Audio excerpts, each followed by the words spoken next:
ପାଳକୁ 8 ଘଣ୍ଟା ଭିଜେଇ ସାରିଲା ପରେ ବାହାରକୁ କାଢ଼ି ପାଣି ନିଗିଡ଼ିଲା ପରେ ପାଳକୁ ଚିପୁଡ଼ିଲେ ପାଣି କଷୁନଥିବ କିନ୍ତୁ ହାତ ଓଦା ହେଉଥିବ। ତାହେଲେ ଜାଣିବେ ବେଡ଼ ପ୍ରିପାରେସନ୍ ପାଇଁ ପାଳ ପୁରା ରେଡ଼ି। ଦେଖନ୍ତୁ କିଭଳି ଭାବରେ ପାଳ ପ୍ରଥମେ ପକାଯାଉଛି ଏବଂ ତା ଉପରେ ଛତୁ ମଞ୍ଜିକୁ ଦିଆଯାଉଛି। ଛତୁ ମଞ୍ଜି ଦିଆ ସାରିଲା ପରେ ତା ଉପରେ ଚୋକଡ଼ ଆଉ ବେସନକୁ ଦିଆଯାଉଛି, ଯେମିତିକି ଛତୁ ମଞ୍ଜି ଭଲ ଭାବରେ ଢାଙ୍କି ହେଇଯିବ।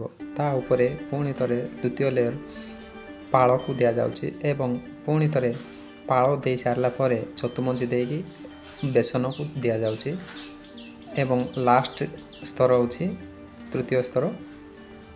ଏହା ଉପରେ ବି ସେମ୍ ଛତୁ ମଞ୍ଜି ଦେଇ ବେସନକୁ ଦିଆଯିବ ଏବଂ ପାଳ ଦ୍ୱାରା ଢାଙ୍କିକି ଦଉଡ଼ିରେ ବନ୍ଧାଯିବ, ଯେମିତିକି ପାଳ କଷି ନଯାଏ।